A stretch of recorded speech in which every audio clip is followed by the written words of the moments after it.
Presenta Asociación Española. Prevení, preasociate. Asociación Española. 1920-1234. Preasociate.com. Pasan 24 de las 10 y seguimos acá en Enclave País desde la redacción del País. Lo prometido es deuda. Hoy nos acompaña Santiago Moratorio, es abogado penalista, abogado de Sebastián Marcet. Es un gusto darle la bienvenida a la mesa de Enclave País. ¿Cómo estás, Santiago? Bien, ¿ustedes cómo andan? Gracias Muy por la bien. invitación. Un gusto tenerte con nosotros. Empecemos por este tema que es también el que te pone en el radar, la vinculación con Sebastián Marcet. ¿Cuál es la situación judicial hoy? ¿Cómo avanza el proceso? Porque hubo una nueva negativa por parte de esta petición que se había hecho de tener acceso y comunicación directa con tu defendido. Exacto, sí.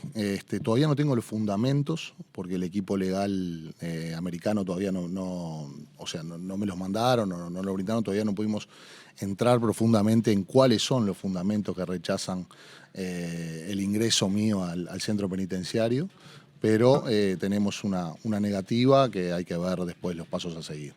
Lo que estamos pidiendo es precisamente eso, que pueda ingresar a la cárcel. Yo ya viajé en varias oportunidades.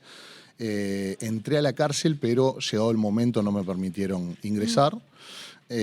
Por eso lo estamos pidiendo al juez. Ya sabíamos que el Marshal, que es una especie de lo que sería Ana Juancha, acá la directora del INR, que es el que maneja todo el tema de las cárceles, no lo permitió. Luego presentamos mi título de abogado, mi habilitación ante la Suprema Corte de Justicia, de que no estoy sancionado, que estoy matriculado, que estoy habilitado para ejercer.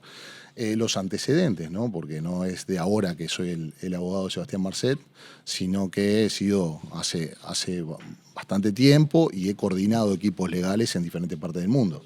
Desde Dubái, España, Bolivia, Paraguay, Colombia. Y bueno, en algunos países como España, por ejemplo, sí me permitieron el ingreso al centro penitenciario, en este caso para la señora García Troche. En Paraguay, por momentos pude ingresar y otros no. Y bueno, son decisiones que hay que tener en cuenta. Lo que sí pude, sí es reunirme con mi cliente en 2 ocasiones en el edificio de Fiscalía, en Alexandria, Virginia. Donde tuvimos una reunión, el equipo legal con el equipo del Ministerio Público. Pero vos lo que pedís es charlar a solas con él. Exactamente, que cuando esté en Virginia, en Alexandria, pueda ingresar al centro penitenciario y además tener las conversaciones privilegiadas de abogado con su cliente. Conversaciones privadas. Conversaciones privadas. Para definir, por ejemplo, la estrategia legal. Exactamente. Para definir un montón de cosas. Pero en esta situación que contás, en esa reunión, ¿lo sacaron entonces de la cárcel para...? Sí. En 2 oportunidades lo llevaron hacia la Fiscalía a tener ese inicio de conversaciones, esos diálogos, para ver por qué camino tomábamos. Y en esas oportunidades también participé de la reunión. Ahí el fiscal entendió que podía participé de la reunión y tuve oportunidad de hablar con mi cliente de manera privada. De forma muy resumida, repasemos. Marcet dice que no a un juicio rápido, lo que sería un juicio rápido, se pasa a negociar un acuerdo de culpabilidad, pero en junio cambian las cosas y lo que pasa es a una figura de narcoterrorismo. Esto complica un poco la jugada. No sé si lo estoy resumiendo bien en cuanto a los pasos que se siguieron, porque la consulta es cómo cambia esto la estrategia legal, ¿no? Sí, nosotros comenzamos no descartando ninguna posibilidad de, por ejemplo, como bien decía Malena, de hacer un acuerdo, de ir por la declaración de culpabilidad, que se declare culpable, y ir por una pena, acordar una pena, y que empiece una serie de cooperación, colaboración, acordar la pena y la tipificación de qué delitos se lo va a condenar. Y bueno, y eso luego de 2 reuniones y diferentes conversaciones con el equipo fiscal, el equipo de la defensa y el equipo fiscal, no se llevó a buen puerto. ¿Por qué? Por lo que nosotros entendemos que existieron irregularidades y por no haber sido claro, no haber dejado claro cuáles eran bien las intenciones. ¿Qué quería Marcet? ¿A qué estaba No, dispuesto? en este momento está dispuesto a ir a juicio, al juicio oral y público, un juicio por jurados, que es a donde nos vamos encaminando. Esa es la decisión que tomó. Claramente con el asesoramiento de quien habla y del equipo legal, pero ahora estamos transcurriendo las etapas previas al juicio. Pero previamente a eso, el acuerdo de culpabilidad, ¿por qué cae?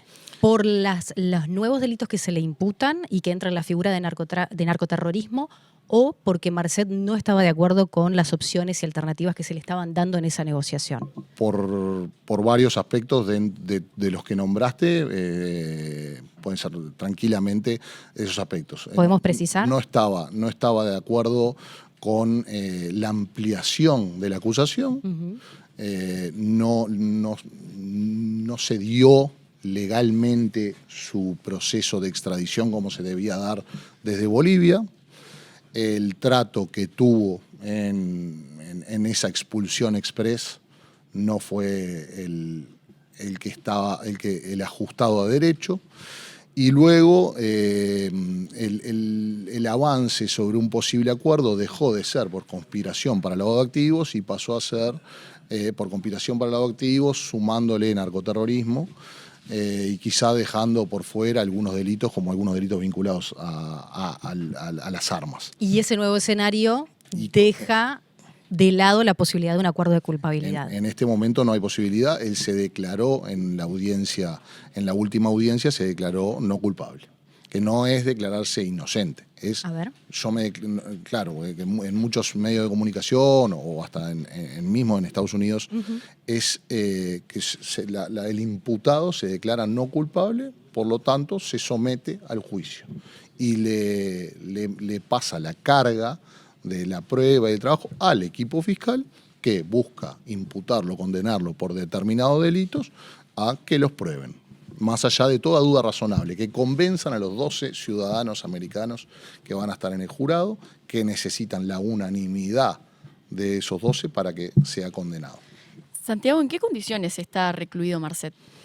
Centro penitenciario en Alexandria, Virginia, y está en condiciones adecuadas. ¿Está en una celda solo? Está en una celda sola. ¿Tiene acceso a algo? No sé cómo es esa celda, En ¿sabes? este momento no tiene la posibilidad de recibir visitas de su familia. Sí tiene los medios como para comunicarse, toda conversación monitoreada, con sus hijos principalmente, con su familia, con su madre, con sus hermanos. ¿Qué tiene? ¿Acceso a teléfonos, a tablets? No, ¿Cómo?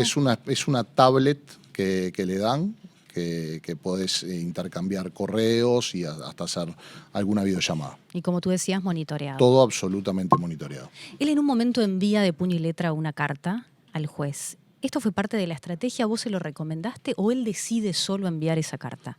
Eso se dio luego de que nuestra contrapropuesta, bueno, nosotros recibimos una propuesta para un acuerdo abreviado y realizamos en la segunda reunión, que yo les mencionaba que participé en 2 reuniones con el equipo fiscal. En la primera reunión fue de un diálogo de recibir cuál era la estrategia del equipo fiscal y cuál era lo que pretendía. Y lo que les mencioné de conspiración para el lavado de activos y narcoterrorismo. Luego nosotros hicimos una contrapropuesta del delito específicamente de conspiración de lavado de activos, si bien entendemos que tiene un montón de aspectos para controvertir ese delito y los demás, y esa propuesta con el delito de lavado de activos, que tenía un máximo de 5 años y un mínimo de 60 meses. Entre 60 meses, 5 años. Y esa contrapropuesta nuestra no fue aceptada.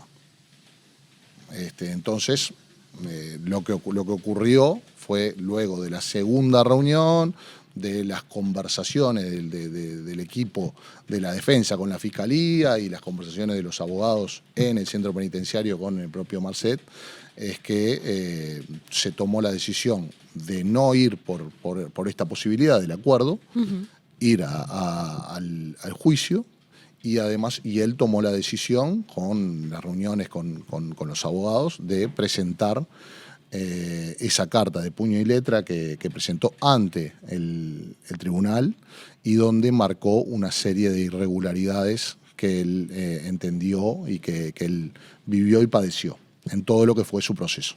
Ahora, él eventualmente va a ser condenado en Estados Unidos. ¿Cómo sigue la estrategia después de eso? ¿Ustedes piensan que es posible en algún momento extraditarlo a otro país? ¿Qué causas tiene abiertas en otros países? Bueno, de eso va a depender, primero, si llegamos a un juicio o no. Que es muy difícil que no se llegue, pero vamos a presentar una serie de mociones para marcar, sobre todo, las irregularidades del proceso, y para no solo las irregularidades del proceso, sino la falta de legitimidad que tienen los Estados Unidos. Nosotros somos claros al decir que Sebastián Marcet no le debe nada a Estados Unidos. Nunca pisó en su vida a Estados Unidos, nunca cometió un delito en Estados Unidos, nunca mandó absolutamente nada para Estados Unidos, y uno de los principales aspectos que vamos a hacer es pararnos enfrente al jurado y preguntarles qué se está haciendo juzgando a esta persona en los Estados Unidos. Eso primero. ¿Con qué crees que tiene que ver eso? Y en un caso que está agarrado de los pelos o tirado para que se juzgue ahí. Porque estamos hablando de que se lo está juzgando en Alexandria, en el Distrito Este. Es un caso federal. En Estados Unidos tenés la posibilidad de los casos judiciales, pueden ser estatales o federales. Este es un caso federal, en el Distrito Este de Virginia, de los Estados Unidos. Es un estado y un lugar importante, donde están las oficinas centrales de muchas de las instituciones y de las sedes de lo más importante en los Estados Unidos. Ahora, ¿por qué eligieron ese lugar cuando estamos hablando de una transferencia de 31.000 y pocos dólares que se hizo de un banco de Portugal a un banco chino? Y porque su banco intermediario, en el enrutamiento de esa transferencia, pasó por Estados Unidos, que van a tener que probar que pasó efectivamente por un banco en Richmond, Virginia, es que se lo está juzgando ahí. Entonces ahí entran un montón de aspectos a tener en cuenta. El aspecto de la jurisdicción, que es el primero que vamos a intentar controvertir, atacar. El aspecto de la aplicación extraterritorial de la ley, porque para que se aplique extraterritorialmente la ley se tienen que dar determinados aspectos, que en este caso no se dio, aspectos importantes de la investigación. Y acá, repito, estamos hablando que se lo juzga ahí por un enrutamiento de una transferencia bancaria de 31.000 dólares que no pueden probar que haya sido efectivamente de él, que pasó por el banco intermediario en Richmond, Virginia. Pero Santiago, desde el momento en que cambia de lavado de activos a narcoterrorismo, se pone más negra la cosa. Sí, estoy de acuerdo. El tema, para no evadir la respuesta a tu pregunta, sí, va a depender de... No podemos hacer futurología, ni tampoco puedo profundizar en la estrategia de defensa en los medios de comunicación, porque esto se tiene que dirimir efectivamente donde se tiene que dirimir, pero sí hay oportunidades donde es necesario salir a hablar en los medios, porque es mucho lo que viene de la contraparte en los medios. Es mucho de lo que se lee, se escucha de que se va a someter a una cadena perpetua, que estos van a ser los delitos en el juicio, que el panorama es negro, perfecto. Entonces, ya si recibimos un caso complejo, aparte fue denominado como caso complejo en Estados Unidos, un caso complejo como este, y cuando te vienen una batería de informaciones y los medios de comunicación y todo lo que genera la alarma pública que genera este caso, por momentos sí es necesario salir a decir algunos aspectos por parte de la defensa, sin profundizar en la estrategia ni a temas que específicamente estén vinculados a lo que vamos a hacer en el momento del juicio o a las mociones que vamos a presentar, si es necesario salir a hablar.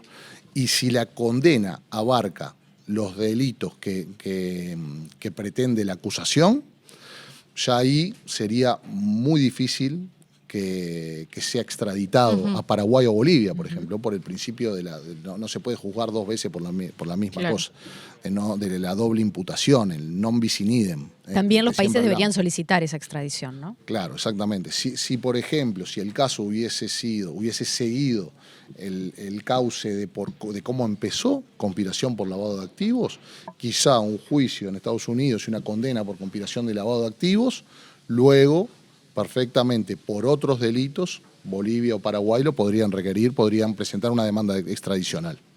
pero va a depender de qué delitos se le imputen y cuál es la condena, si se lo condena y por cuáles delitos. Si se lo condenan por todos los delitos que marca la ampliación de la acusación, ya no va a poder ser extraditado a otro país. ¿Algún país podría solicitar mientras está abierto el proceso en Estados Unidos? No, el proceso en Estados Unidos se tiene que cerrar. Se tiene que cerrar, ya no lo solicitaron. Y además perdieron la oportunidad, por ejemplo, Bolivia perdió la oportunidad de juzgarlo. ¿Hay causas abiertas en Uruguay? No. Ninguna. No hay, salieron los propios ministros del Interior del gobierno pasado. Ahora se habla de que la posibilidad de que vayan como testigos algunos fiscales de acá de Uruguay, pero en lo cierto es que no hay una causa, no hay un requerimiento de Uruguay. Uruguay nunca presentó una demanda de extradición contra Marcet y no tiene requerimientos. Sebastián Marcet desde el 2018 que se fue de Uruguay no volvió a pisar el país. ¿Pensó en, Dale, Fau. ¿Pensó en entregarse en algún momento Sebastián Marcet antes de ser detenido?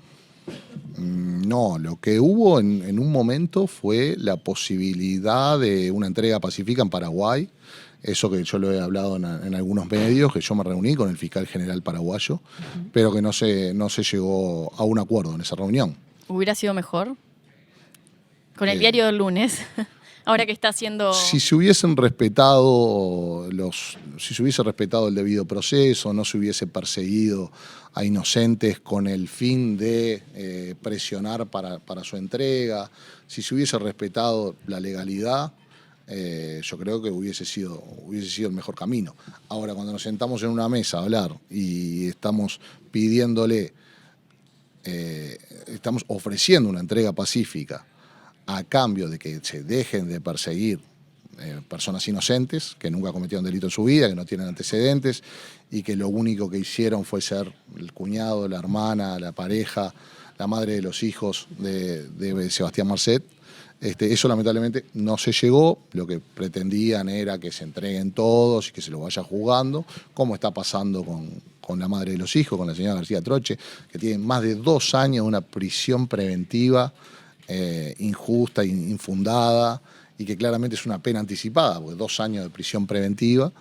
Lo que pasó ahora con la hermana, con Tatiana, que logramos la domiciliaria. La domiciliaria, claramente, porque no tenían absolutamente nada contra ella, sino estar en el lugar donde la encontraron.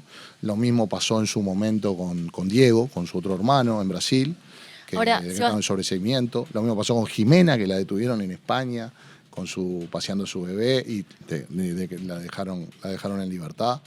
Era eso, básicamente. Pero Sebastián Marcet tenía montada toda una estructura criminal, por lo que dicen, en torno a su vida. Entonces, esta gente, entiendo que es su familia, pero vivían con él también. La detención tiene que ver con eso, ¿no? Con que estaban en contacto con él o con sus movimientos. ¿Y cuál sería el delito ese? Lo fundamental es eso, es perseguir conductas tipificadas, con acciones típicas, antijurídicas y culpables. Y el vivir con alguien, el ser la hermana de alguien o haber tenido hijos con una persona, no te hace autora responsable de ningún delito. Y para aunque eso estuviera al tanto de... Absolutamente. Tienen que probarle alguna actividad delictual. O sea, es imposible perseguir y si no, ahí vamos a la peligrosidad. No se puede juzgar por el vínculo.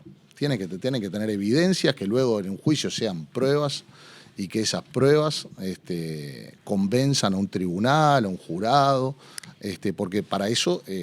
estamos los defensores penales, que nuestra función claramente es estar entre un imputado y una condena equivocada, porque hay errores judiciales, hay errores de todo tipo, hay pruebas ilegales, los testigos mienten, hay pericias que están mal realizadas, entonces es una defensa completa, compleja, que hay que estar y somos ese freno ante las ilegalidades. Esa es nuestra función. En línea con esto, decías, en Uruguay no tiene causas abiertas, pero se lo ha vinculado, por ejemplo, con el ataque a la fiscal Mónica Ferrero o también con el ataque en el 2020 a la Dirección de Tráfico Ilícito de Drogas. Como abogado de Marcet, ¿qué respondes a esto? Que no hay una sola evidencia que lo vincule. En las carpetas investigativas no existe una evidencia que vincule a Marcet con esos lamentables hechos. Bien. No la hay, sino claramente tendríamos actualmente una requisitoria, una alerta roja que sale desde Uruguay, pero en las causas de esos hechos no hay evidencia. En su momento también se lo vinculó a la muerte del fiscal paraguayo Marcelo Pecci. Sí. Sobre eso que... Exactamente lo para mismo. decir. Con respecto a eso, y varios medios de comunicación hicieron referencia, se condenaron un montón de personas, autores materiales, autores intelectuales, varias líneas de la investigación, y ninguna desembarcó en Sebastián Marcet, ninguna. La operación a ultranza en Paraguay, donde era el fiscal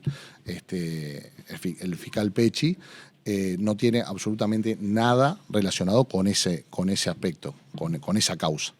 Entonces, ya están condenados los autores materiales, hay personas condenadas como autores intelectuales, no hay ningún vínculo posible. Ese fiscal no había participado en la operación a ultranza.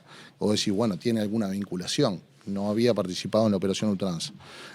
No hay absolutamente ninguna evidencia, no tienen absolutamente nada y no fue así. Santiago, ¿cómo empezaste a trabajar con Marcet? ¿Cómo fue ese primer contacto?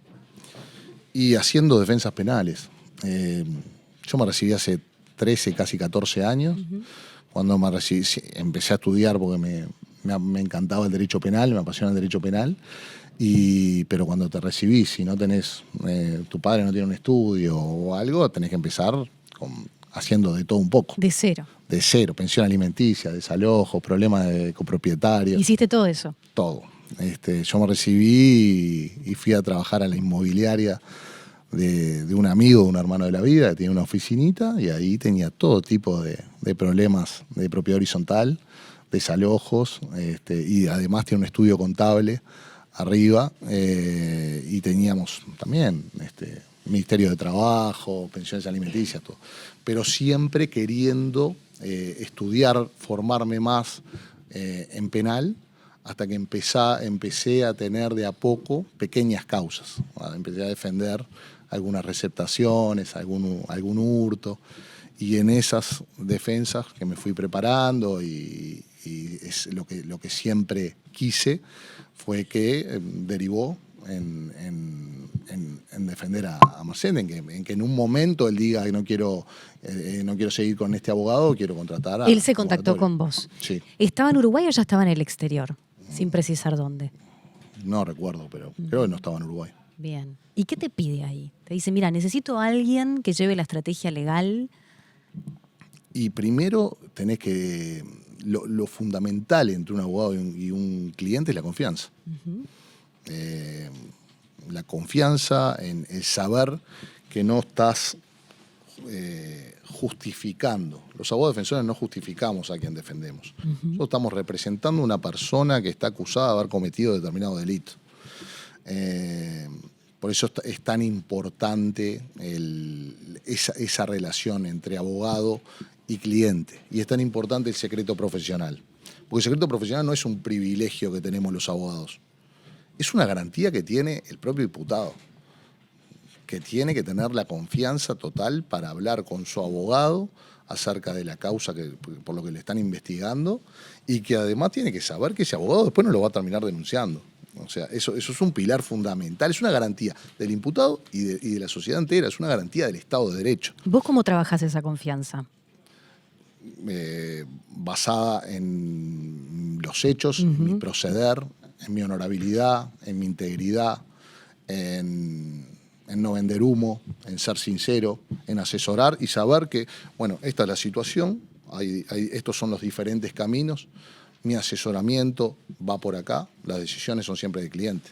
Y del otro lado, ¿con qué te encontraste? ¿Cómo es Sebastián Marcet? es como otros de mis clientes. Es una persona respetuosa, es una persona con la cual he logrado tener confianza y es una persona que en este momento está enfocada o va a enfrentar un juicio complejo, riesgoso, donde las penas pueden ser, que no es un pronóstico de cadena perpetua, pero estamos hablando de delitos con mínimo de 20 años. Y bueno, siempre con ese trato profesional y basado en la confianza que debe existir, toda persona tiene que tener con su abogado.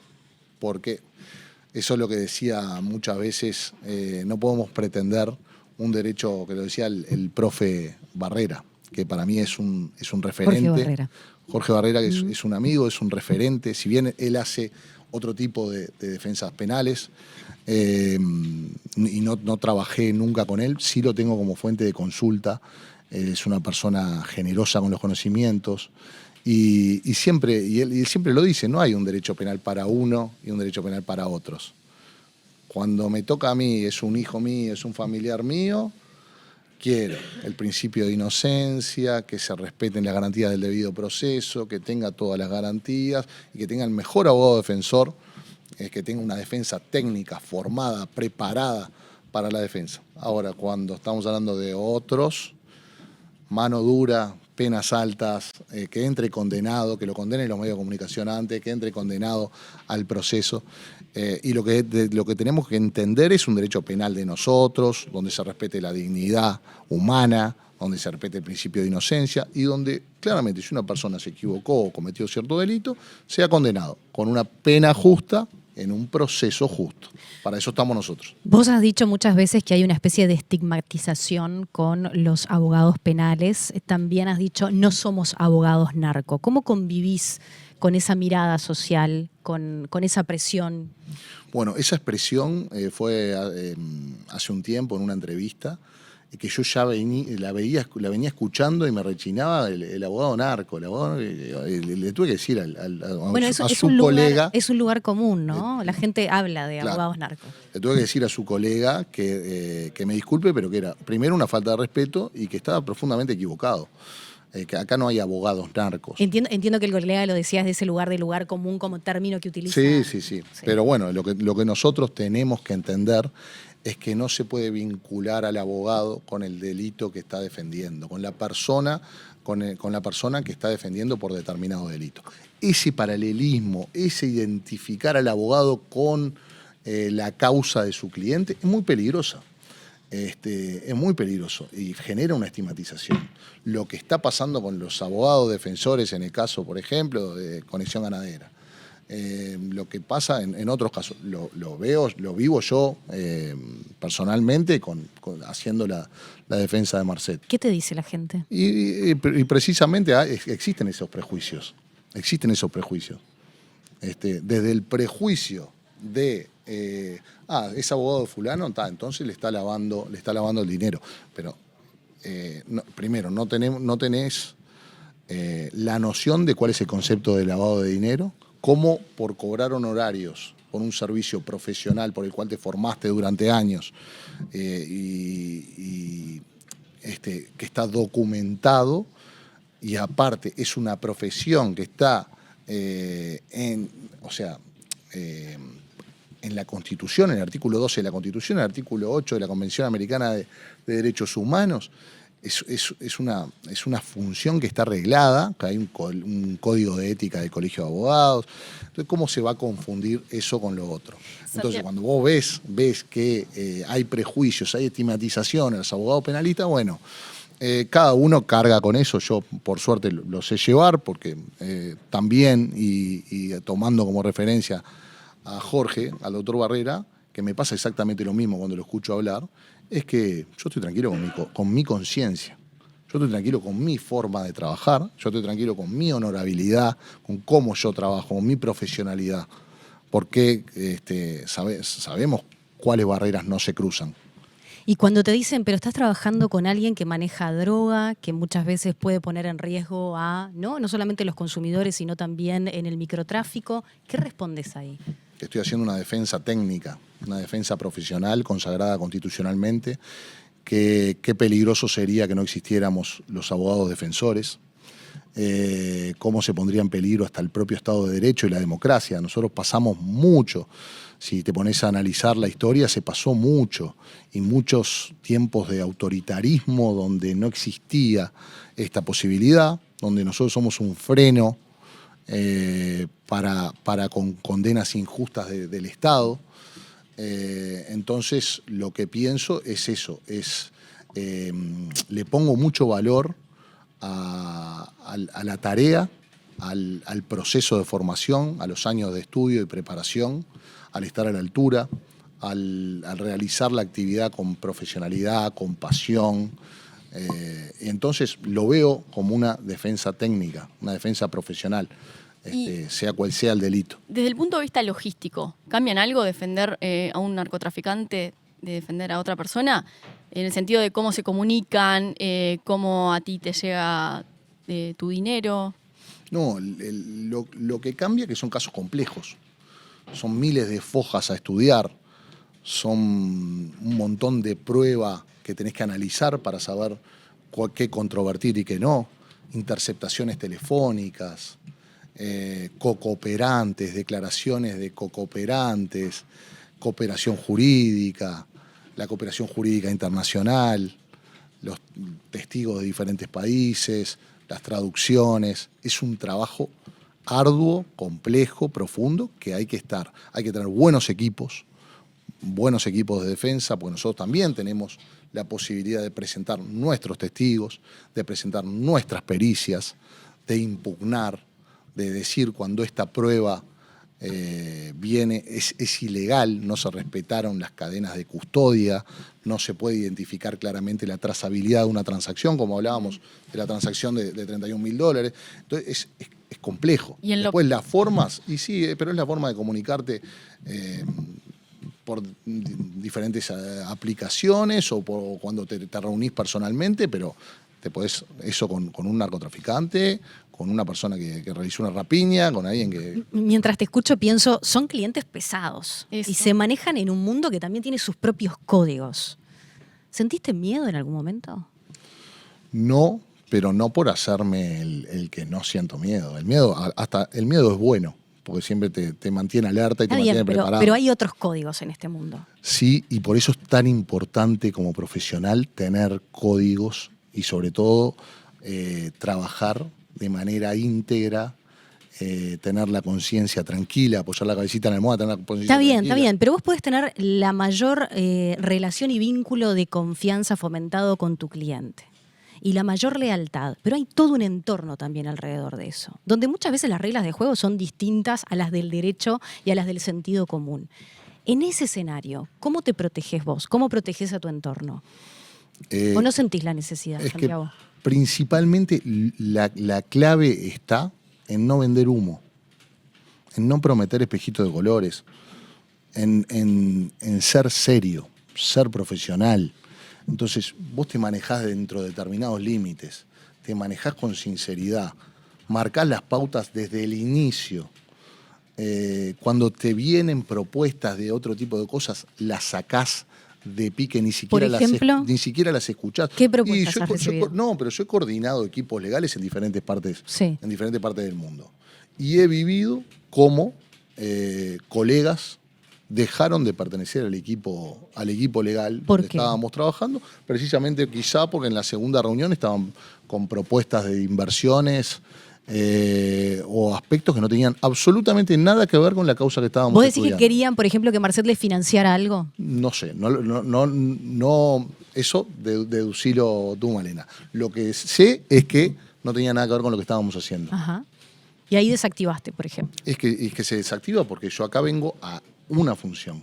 No me interesa absolutamente nada. Está bien, Y yo lo me saben, refiero- y lo saben mis clientes. Yo me refiero a otra cosa. ¿Alguna vez recibiste amenazas, por ejemplo? Sí. ¿O tu entorno? No, mi entorno no. Yo sí, pero con clientes desde la cárcel. Pero no pueden ser de delitos vinculados a estupefacientes u otros delitos. Para ¿Cómo puede presionarte. pasar? Para presionarme, porque... ¿Y cómo manejas entiendo eso? que... y bueno, hay que tener la entereza y saber siempre responder con respeto y con educación. El trabajo realizado fue este y este. Lo que me está diciendo no tiene razón ni fundamento alguno. Perfectamente presento la renuncia al patrocinio. Está bien, pero Siempre estás apelando al sentido común y al razonamiento del otro, pero... Pero eso te puede pasar, quizás haces un divorcio y quedó mal la persona que estabas patrocinando y te Bueno, amenaza. estamos hablando de otro nivel Puede de pasar. poder, ¿no? Sí. Sí. Pero Pero- te sentís más presionado en casos así. No, lo que sí siento que es un desafío que hay que estar a la altura. Para eso me preparo, para eso me formo, para eso estudio, para eso intento juntarme con buenos profesionales más inteligentes que yo, más formados, y armar buenos equipos para estar preparados, para poder controvertir o presentar nuestra teoría del caso. Y para que no pase lo que dijimos hoy, de que un defendido mío sea condenado en un proceso injusto y con una pena injusta. Si lo voy a defender yo y tiene la confianza para contratarme, que se quede bien tranquilo de que voy a hacer todo lo que esté a mi alcance para que sea en un proceso justo y que se lo condene con una pena justa, haya hecho lo que haya hecho. ¿Cuál es tu válvula de escape, Santiago, para esta intensidad y teniendo en cuenta este mundo en el cual te moves? El fútbol, ¿El fútbol? Sos director técnico. sí, esa es mi verdadera vocación en realidad. Este es el hobby, en realidad. Lo que estás Mi haciendo verdadera es el hobby. vocación. Si pudiera vivir del fútbol, dejaría la abogacía. Dirigís a un grupo En la liga universitaria en la hace Liga muchos años. Universitaria. Bien. En un cuadro enorme de la Liga Universitaria, como es el San Juan Bautista, el submarino amarillo, que les mando un abrazo a todos los muchachos. Tenemos un grupo espectacular y ya voy no sé si ya voy 13 años dirigiendo. ¿Cuánto? 6 años en la mayor y ahora hace 7 u 8 años en la pre-senior, la más 32. ¿Cuánto hay que negociar ahí?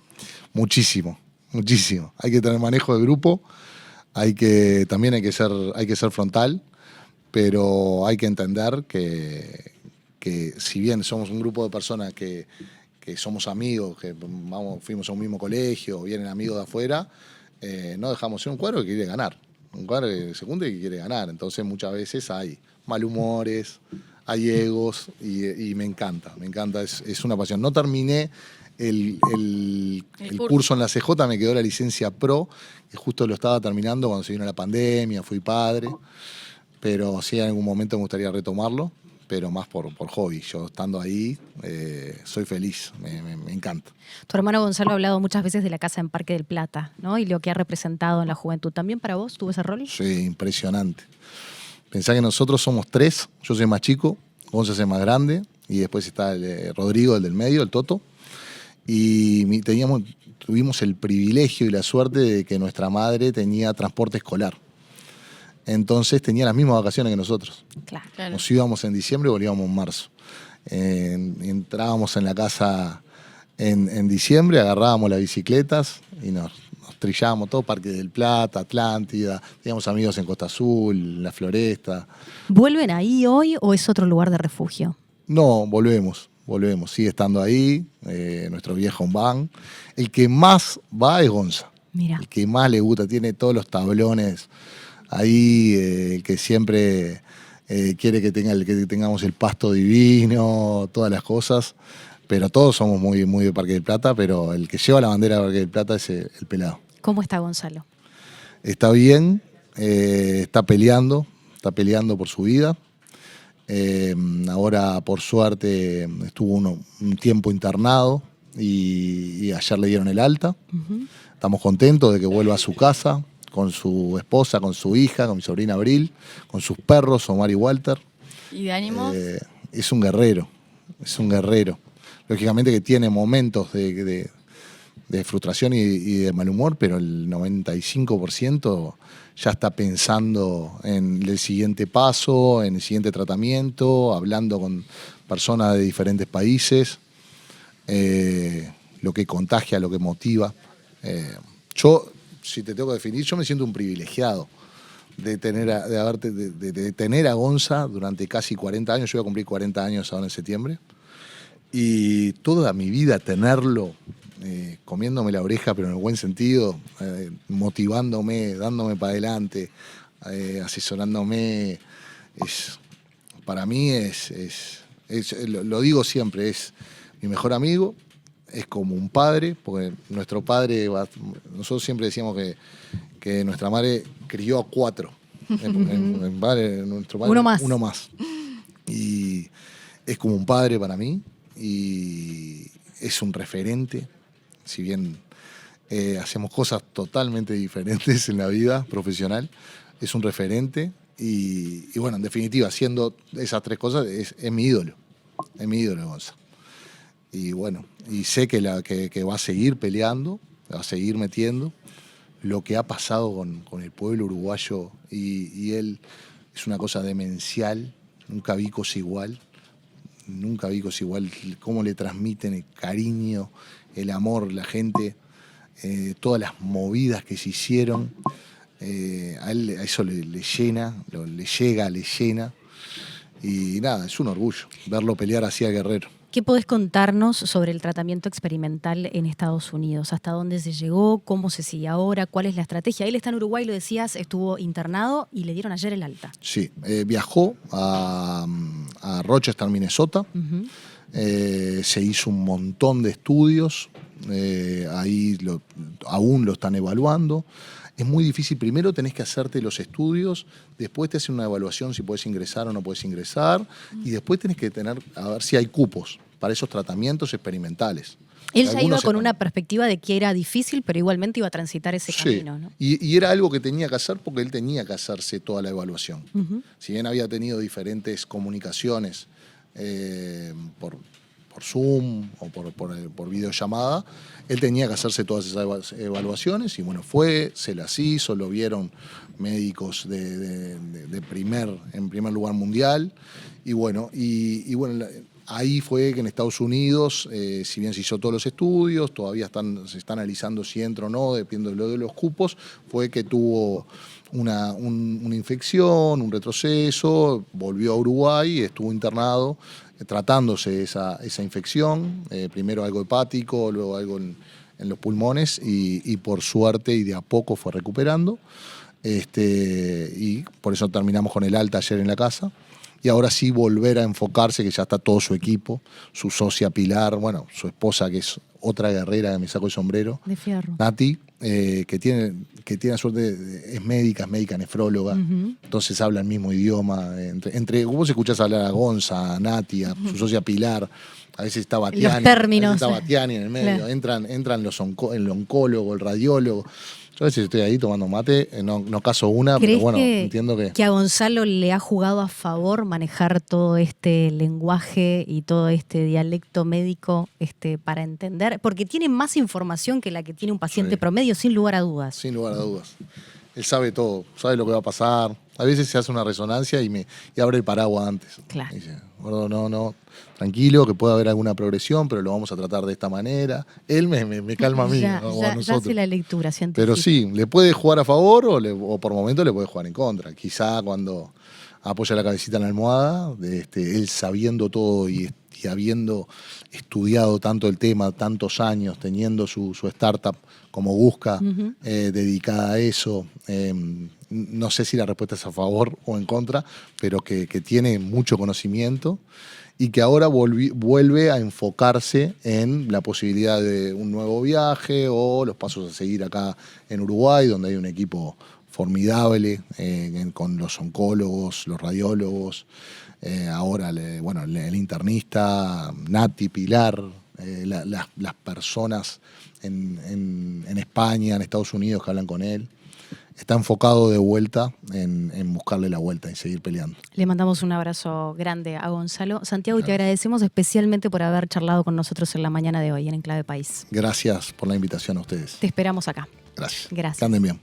Nosotros hacemos una breve pausa, queda más para contarles. Nos metimos en Cerro Norte con Qué pasa y les traemos esa experiencia. Ya venimos.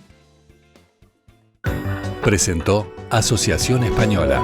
Prevení, preasociate. Asociación Española. 1920-1234. Preasociate.com.